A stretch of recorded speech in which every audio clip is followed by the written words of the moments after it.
So we have Tony Aguilar from Student Loan Genius here with us today to do a fireside chat. Thanks, Tony, for being here with us. Thanks for the opportunity. I'm excited. Yeah, let's give him a warm welcome.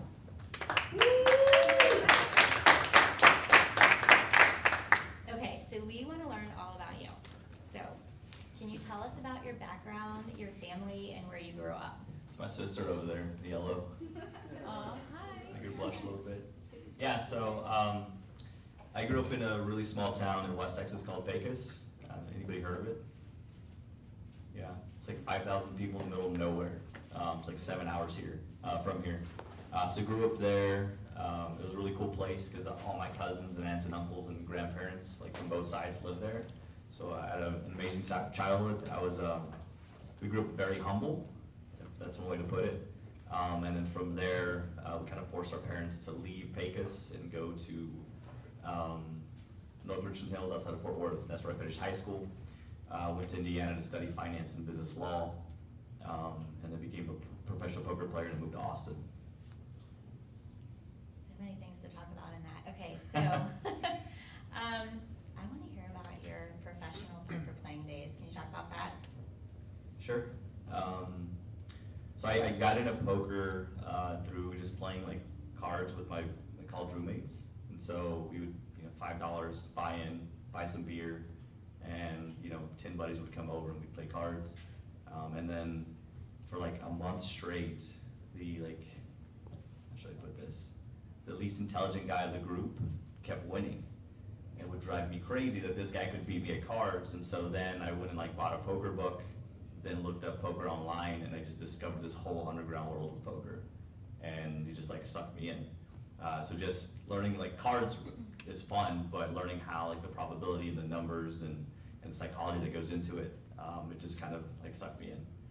And so I just kept playing online and just kept getting better and better. And then just over time, I just actually started making money to survive and pay for my bills, and it was fun. Did it for a little over 3 years. And it taught me a lot on just how to reflect on, with poker, you have to learn how you're playing and just adapt on, you go back and review your hands. There's a lot of work that goes into it. So I did that for a couple of years, and it was really fun. But I just got sick of it. I'm playing online in my room for 8 hours a day in my pajamas. I'm a pretty social person, so you have to do it for 3 years. I was just I'm done. I don't want to do this anymore. And kind of when I got out of it, so when Black Friday happened and they shut down all the poker sites. And also I just had now money floating in outer space that I don't think I'll ever get back. Oh, wow. Yeah. So what point did you have an interest in the startup world and launching your first startup company? I mean, I've always had a knack for being an entrepreneur, but never did I think I'd go into tech. I'm finance by trade. After poker, I became a financial advisor. I did that for a number of years, did portfolio management, then spun up my own practice. But never did I want to be a tech entrepreneur because I didn't know tech. But because of being in the financial advising world, I saw these opportunities in finance, but they just happened to be a technology company at the end of the day. So that's really what forced me to come into tech. And it was wanting to help people with their finances that got me excited about becoming an entrepreneur. But never did I think I was going to be running a tech company, 2 or 3 years later. Okay, so what was your first startup called, and how did you kind of land in that? Well, so my first company was Amity Advising. It was just a financial planning practice for millennials, just to help people learn how to budget and save and pay their debt off, and then ultimately start investing. So that was my first company, and then from there I spun off a startup called Campus Slice. It was a crowdfunding site for tuition. So I saw all my customers just getting crushed by student loans, and so I wanted to prevent that from happening. So it was a site where family and friends could give you $5, $10, or $20 per month to help you, pay for tuition. So we'd send the money right to your school. And from there, I had an investor come in and wanted to invest in that company, and then I told him about this crazy idea for a 401k for student loans. And then he was like, well, I want to invest, but not in Campus Slice, in this new company, which at the time was 2 sheets of paper with some wireframes on it. It was nothing at all. And so it was just new opportunities just came up. I saw them, talked to people about them, and it's just kind of crazy how it all happened. So did you then close Campus Slice or transition it into Student Loan Genius? Yeah, so essentially what happened is we had a group of investors buy So essentially student loan benefits bought Campus Slice, and so we still house the technology and everything, but we just essentially scooped it up and wrapped it into this company. Okay. And so it sounds like investors were coming to you. Did you ever go out and look for funding? Yeah, I mean, investors are now coming to us, like after everything that's happened in the last like month. But with student loan right, you're laughing. With student loan benefits, I mean, my co-founder initially funded the company. We tried to bootstrap it for as long as we could. But I remember it was like 58 investor meetings before we got a yes. Like over 8 months of trying to fundraise. We had no traction, we had no customers. Our product wasn't done. And so trying to raise money like that is pretty much impossible, but we didn't know it at the time. And so we had like 58 meetings with investors where people were just saying no. So yeah, it's like hitting up investors from everywhere. Like at the time I was like, I don't care who gives me money, like I just need money, like just to keep going. And at one point we actually, I would say it was 1.5 years ago, we ran out of money. And so I had to tell the team like, hey, we are out of cash. Give me 3 months. Like I need you guys to stick around for 3 months. I promise we will get at least some funding to keep going. But I was like, I need you guys here. So it was a team of 4 of us, and like no one flinched. They're like, absolutely, like let's keep going. Like my wife is gonna be pissed, but like I don't care. We're still gonna be doing this, and here we are now. So it sounds like you were just reaching out to almost any investors, or did you have a strategy around investors that are in certain industries? Yeah, I mean, so we based here out of Capital Factory. So Capital Factory has an amazing list of mentors, like 100+ mentors in different areas. The thing that's difficult for us, though, we were talking about earlier, is like FinTech. Like there's no FinTech presence in Austin. Like it's starting to like building, but right now, like everyone's like, you need to go to San Francisco, you need to go to New York, you need to go to these places where there's like a finance hub. It's like, I didn't want to go over there. We would just be another like FinTech startup with 3,000 others around us. And I love Austin, I want to stay here. And so it was great that we could kind of stand out, but it was hard to get in front of investors in Austin that have either built a FinTech company or invested in them. So at first it was meeting like guys like Nathan who would introduce us to people in their network that either do benefits or finance or like whatever it was, where they couldn't help us, but they would open their network for us. And so that's how we were kind of able to expand and finally get the investors that we have now. So going through the process so far and knowing what you know, what advice would you give to somebody looking to raise money? Oh man, we can talk about that all day. So one is, for every meeting that you have with an investor, like you need to walk away from that meeting and immediately sit down and replay in your mind and think about all the questions that they asked. Because if investors are asking the same questions, like you need to put that information into your deck.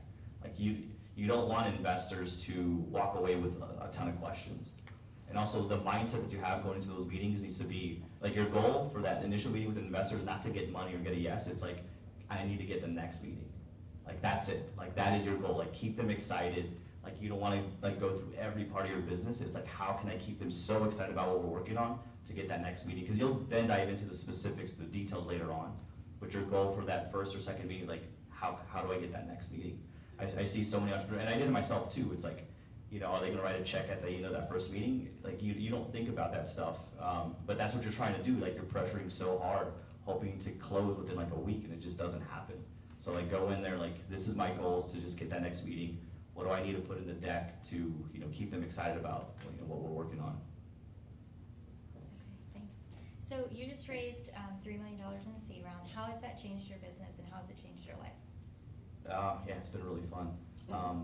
So it just gives me a new set of problems to deal with on a day-to-day basis. It's true. I mean, it's like we have money in the bank because of those awesome guys in the back. We have a full pipeline of amazing customers coming through. Now it's like, can we handle through like the operational aspect of the company? Like, can we actually scale this, right? We've talked, all this storm that we can do these amazing things and handle all these customers, but now it's like, all right, you got to go prove it. So that it's just a new set of problems than we had 3 months ago. How it's changed my life? I thought having the money in the bank is gonna like help me like breathe a little bit and sit back, but now it's like you have a board to deal with. You have just real metrics and goals that you have to hit. It's no more just smoke and mirrors. Like here's what we think we can build this company to. It's like it's the real deal now, and so I feel like I'm a little more stressed and You know, it's just a lot different. And from a personal standpoint, it's kind of cool, like with the press that we've received, where people like see the logo and they're like, hey, I just applied for a job with you guys. I love what you're doing. Like that's been really great to see that, you know, there's people who are like behind our mission that recognize, you know, what we're working on. That's exciting. So how large is your team and what's your plan for growth? Yeah, so our team now is, we have 11 full-time guys and like 6 contractors. So our goal now is we're hiring 6 different positions. So we're hiring devs, so we need devs. You know, reach out to your friends. We need marketing people. What else do we need? Our sales team is good. We're looking for a COO as well. So I mean, at this point, it's just really like trying to build up the operational scalability for the company. So we need people on the back end to really make sure we can handle the volume we're about to get hit with. And also, you know, keep with the messaging. Like we have an amazing PR team, an amazing marketing team, but they're getting so taxed with how much attention we're getting. And so we need to bring in some more people to make sure that we're strategizing correctly for marketing going forward. Sure. What's your customer acquisition strategy? Yeah, so it's threefold. One, we have a direct sales team that's outbound, right? So we have what we think is a profile customer for us. So we have a sales team focused on those type of employers. Then we have 2 sets of partners. One are 401k companies, so like John Hancock and Prudential are investors, but also partners. So it's them feeding us their customers and getting in front of them. And then we have benefits brokers who essentially are consultants who come in and strategize with companies. Like here are the benefits you should be offering, and they pretty much recommend Student Loan Genius, and we come in and close those deals. And so most of it is going to be, I think right now direct sales, but we have a really exciting inbound operation through our partners. And how many users do you have right now? So we don't disclose any of those figures yet, but we are working with 40 plus companies at this point, and we'll be launching with dozens more this year. So exciting. Okay, so I'm going to open it up to the audience. Who has questions for Tony? Mark. So this is an easy one. You saw the big news about Honest Dollar yesterday. Yeah. How do you feel about that as far as prospects for you and a FinTech company in Austin? What's your position on it? And maybe if anybody didn't hear me, we're talking about Honest Dollar, the company just got bought out yesterday. Yeah. So there's a lot of things that so congrats to Worley and the team over there. They built something amazing, especially in such a short amount of time, and to get acquired by that type of firm is really exciting, and puts a spotlight on Austin, which is great for us. We've actually had investors from that round reach out and want to start a dialogue, which is cool. But for me, it's like what we're trying to build with Student Loan Genius is not just a product that we have now. Like there's a lot of exciting things that we're building over the next 18 to 24 months, and so like that's selling my company in 18 months is not exciting for me. It's like there's a lot of people that we want to impact. Like we have certain metrics. Like our goal with Student Loan Genius is to be responsible for reducing 1/5 of all the student loan debt out there, which is like $260 billion. Like so that's our mission. Our mission is not just to go sell a company and make money. Like that's not what we started this. When Josh and I co-founded the company, we talked about it, like what does success look like? We see the opportunity of building a great firm. But I was like, at the end of the day, what if we're just helping 100 people per month and we have a comfortable living? Like, would you be cool with that? And we both were like, absolutely. Like, we're doing this for the right reasons. So our goal was like, let's, at least be on the way to impacting $260 billion of student loan debt. And so there's just a handful of products and services we want to roll out. And at that point, if it makes sense, then, we would love to be acquired and scooped up. I know my investors would love that too. But there's more to it than just, making money. So you're doing it for the aspect of helping people, changing the industry. Absolutely. I mean, our goal at the end of the day is to help people like with their personal finances, right? Just to help people get to that next stage in life. And we show it just with the new product that we released. Everybody talks about student loans and it's cool that your company wants to help you pay them off, but with our new product, like we're actually helping you save for retirement by paying down your student loans, right? So it affects your entire financial picture. We have really cool products that we're going to be testing and releasing over the next couple of months. And so that's really the mission behind SLG. It's not just, hey, this was a cool idea, like let's go build it. Can you tell us about those products or? No. Not yet, okay. I would love to, but no, can't. All right, so we'll just have to watch. Yes, yes. Who else? Yes. Is there a competitive landscape right now with anything you have, or? Absolutely. First mover? Yeah, so we originated the space like 2.5 years ago. We've been working incognito for a very long time. And since then, we've had two competitors kind of sprout up. One is Tuition.io. They pivoted from their original model because they weren't making money. And then Gratify, a new company, launched. But all they're focused on is this direct contribution from a company.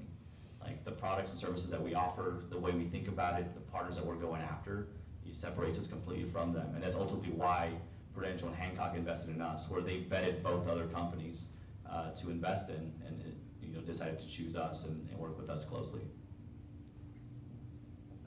The products and service that you can talk about, I mean, just the general concept of it's basically a 401k, but you are, instead of putting towards retirement, you're putting away, you're taking away some of that student debt.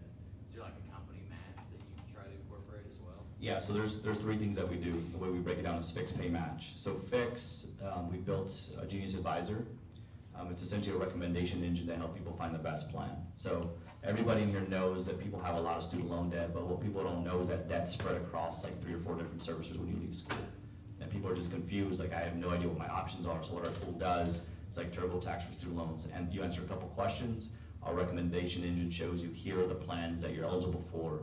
You pick the one that fits your budget. And about 70% of people who use our tool are making a change and improving their situation. So that's the first part. Once you find the best plan, then we integrate with payroll. So we're pulling money straight out of your paychecks and sending off to the servicers. So it's super convenient there. And then we've actually developed 2 matching programs. So one, your company can just match your student loan payments. So if you pay $250, they'll pay $250 as well. But the one we just released 2 weeks ago says that if you pay $250 towards your student loans, the company will invest $250 in your retirement account for you. So you're using your student loans as a wealth building activity, and it's up to the company on which ones they want to provide.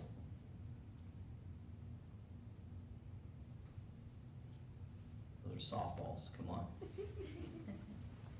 Yes. Hey Tony, thanks for going up there and answering questions for us. Of course.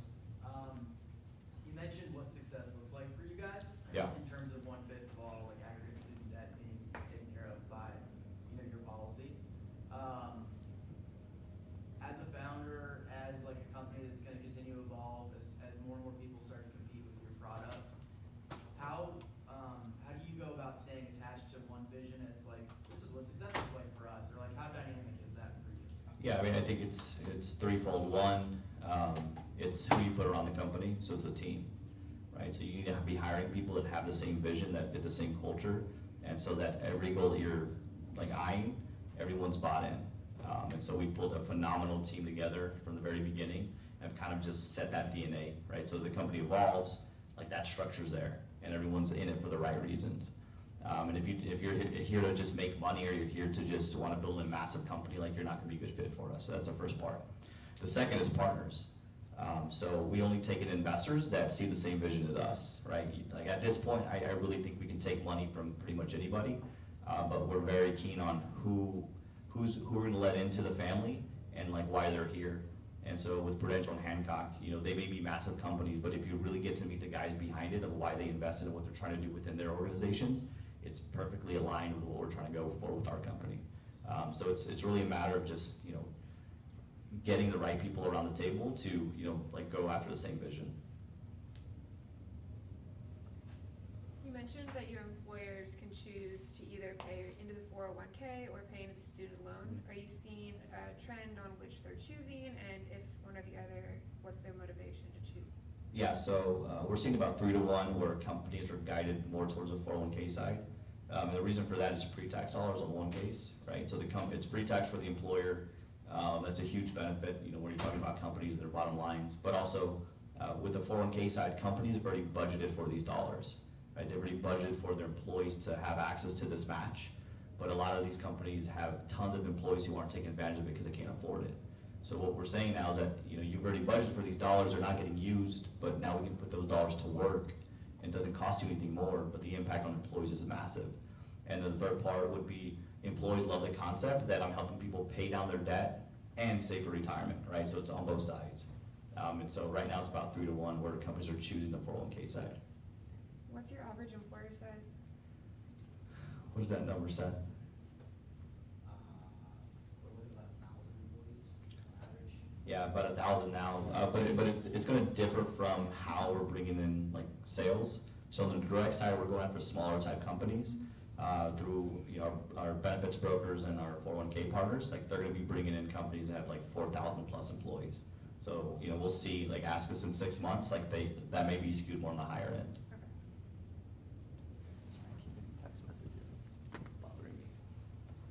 Anybody else have a question? You apply poker skills to startup life? Absolutely, every day.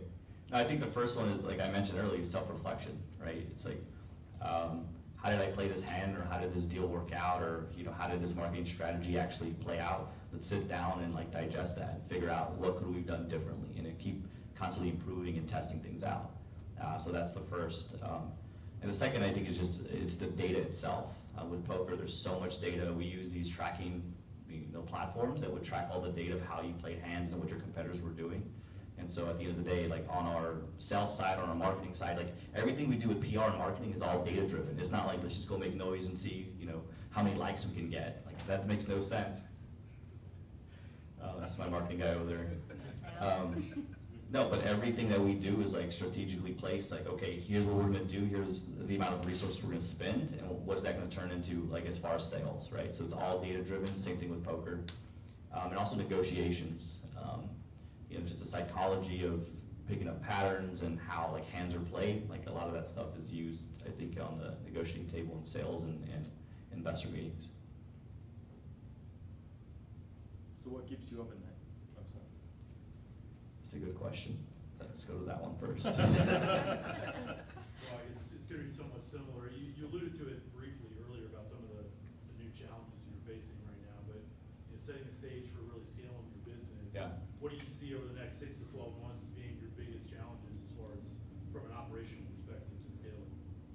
Yeah, I mean, so for one, like, we don't have a template of how to go build this type of company, right? This is a new benefit, no one's ever seen it. Everything we're doing now is fresh, so it's not like we can take this, like, hey, this is what I did in my last company, let's apply it here and make a few tweaks. Like, everything we're doing now is completely fresh and new, where, you know, we're launching with, you know, fast-moving startups, you know, like say Twilio, right? We just launched with them a couple weeks back in San Francisco. They're agile, they can move, but then we have to match that with integrating with Prudential and John Hancock's products and their process, right? And so it's just a matter of like being able to balance, you know, how fast we want to scale on the sales side and to what can our operational capacity handle on the back end. I mean, that's the first challenge. Secondly is like finding talent. I mean, you know, we have these jobs that are open and we have a lot of people applying, but it's like we're very strict on who we want around the team. And so it's like, how do we find the right people quick enough, you know, because we can't spend 3 months trying to hire people. Like, we need people now. Like, that's a really big challenge. And then also with our payment system, you know, we're building a proprietary payment system around student loans. And we're working with one of the biggest, you know, payment providers out there. And they're also, they're old, they're archaic, like they move kind of slow. And so it's trying to, you know, work with them and have them move as fast as we can, you know, which has been very, very difficult with us, like for us for the last like 6 months. So it's like, we want to move this fast, but we have like these, you know, giants that we're working with that move really, really slow. And so it's a matter of balancing, you know, how fast can we move on the sales side and what can we handle in the operations. And what keeps me up at night, there's a lot of things, Elijah. I don't know, I kind of want to punt that to my team. Like, what keeps you guys up at night? Who wants to go first? I think the pace at which we're moving, right, and being in a startup environment, it's That's it. always everything comes at a cost, right? You can do A or B, but not A and B, and so having a unified approach to the way that we make decisions within the business every day and something that is understood across all levels, right? Because right now we're pretty flat, but in short order we could be much taller as a business, and so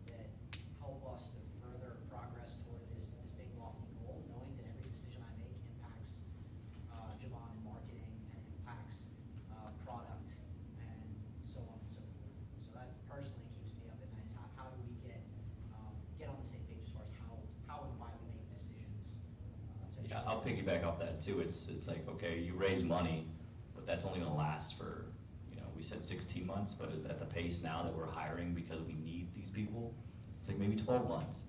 And so it's like, how do you know you're making the right decisions, right? So with benefits, it's a cycle. Like all benefits are made, decisions are made in spring and summertime. They're executed like in the fall. And it's like, we have to hit those numbers in the fall, because if not, like what's gonna happen next? Is Prudential and Hancock gonna continue to invest in the company? Because they believe that we're almost there, or, are we making the right decisions right now as far as like how we're going to market or how we're building the back end? I mean, it's pretty stressful thinking about like, are we doing the right thing? Well, for me, I'd add to that. So when I think about the team as a whole, the thing that keeps me up at night is a combination of white space and our personas. So Tony's heard me say this, I don't just want to get there, I want to get there and really be the example for, in this HR space, the model for what it's like to build, create a great team that produces awesome success.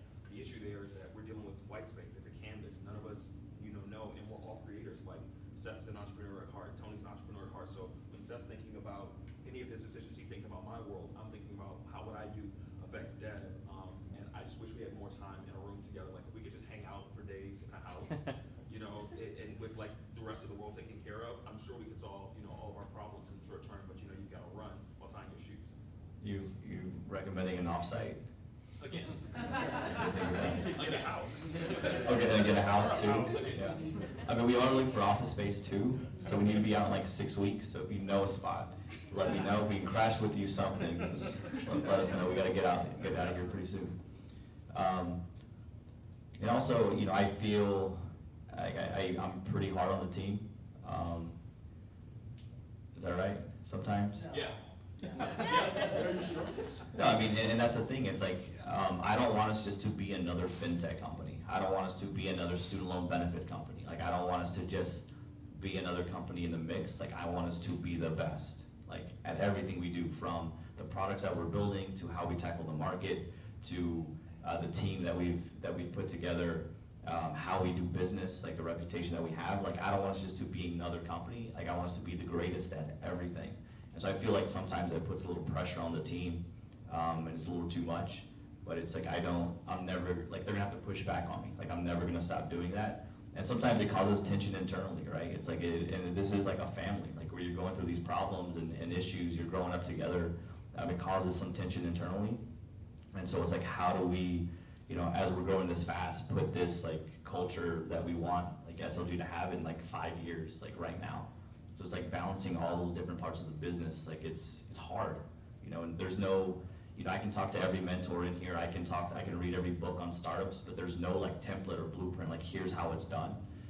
Like that's what keeps me up at night. It's like I have this grand vision of what this could become, but it's like, are you making the right decisions? Are you hiring the right people? And how do we balance that by having fun at the same time, right? It's like, it's hard. Yeah. So 2 questions. You mentioned mentors. Do you have any mentors that you lean on today? And then the second question is, what's the best advice you've been given professionally? Yeah. So absolutely, if you don't have mentors, go get mentors. There's guys around this space, and what I love about it is that they're successful, they've already done this, and all they want to do is give back and provide you with their knowledge, their experience, but also their network. That's huge, both from an investment standpoint, but also just to find more mentors and connect with people. And what I've done with my mentors is like I have, I would call them like colleagues because they're founders of other companies, but they're my mentors too, because we sit down and have dinner and drinks and vent about the whole process. And it's stuff that I can't talk about with my team, like the big concerns and questions that I have. I can't go to my team and talk about that stuff. I need perspective from other guys who are actually doing it.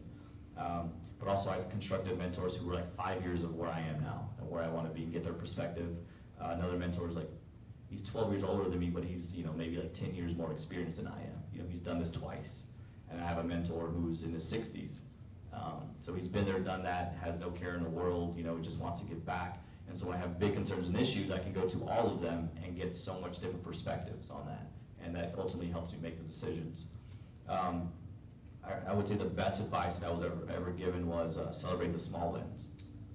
When you're building a startup, it's The big ones are so and far few between, right? When you close funding or you close a huge company, that if you just wait to celebrate those, like you miss how much progress and excitement that's going on.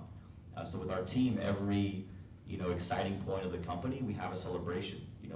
And the celebrations don't have to be big. It's like, let's just go to Pete Terry's and celebrate over some burgers, right? But it's the mindset that you're going there for a celebration, that you remember that keeps it fun.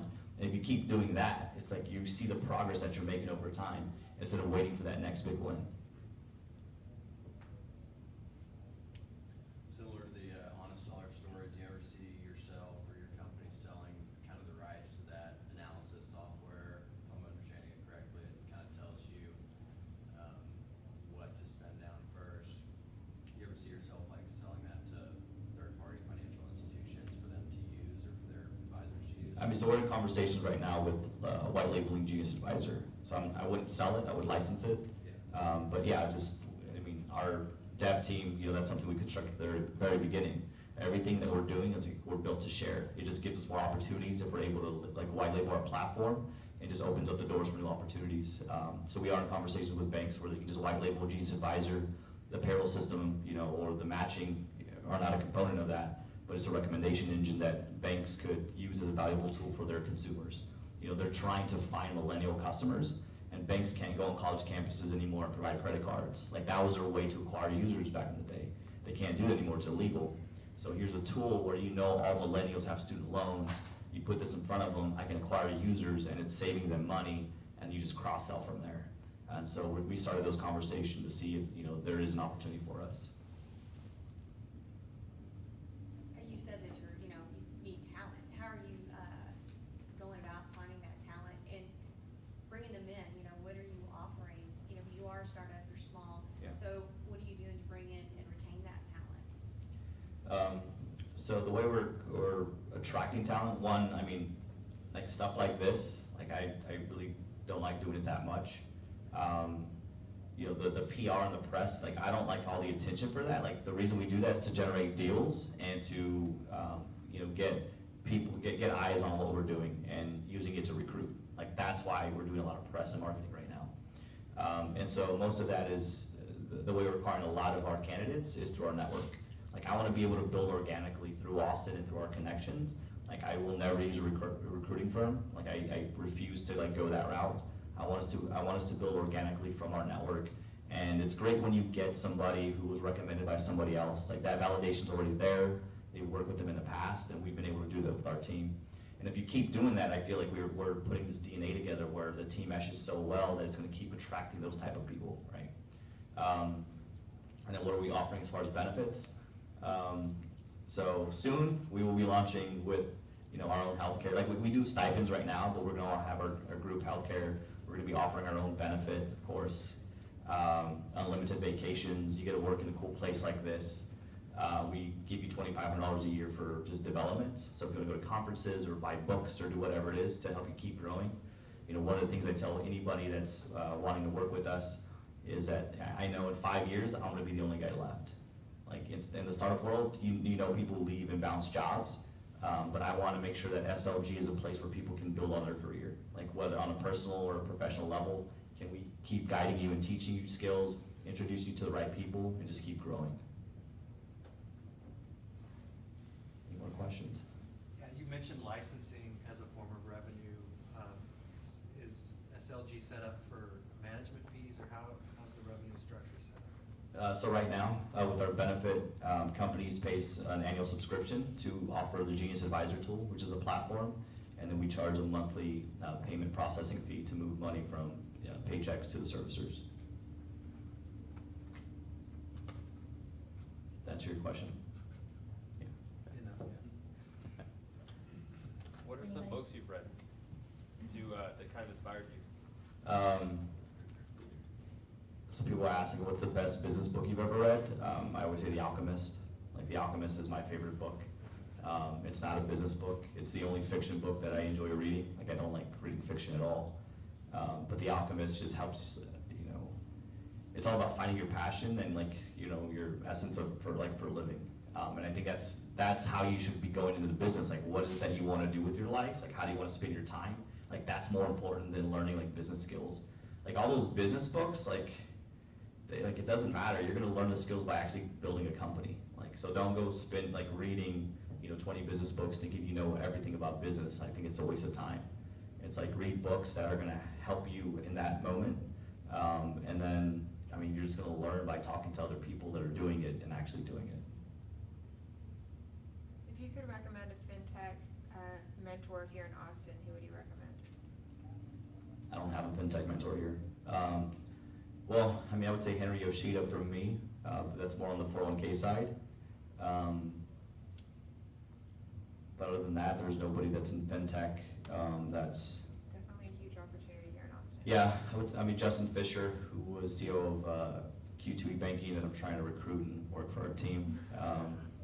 I would say another one, but there's no FinTech presence here. I don't care what anybody says, like it's growing, like it's all BS, like it's not here yet. And so it's good for us though. It's like we kind of stand out a little bit, and we can be one of the reasons why FinTech does come to Austin. Awesome, this was fun. Any last questions?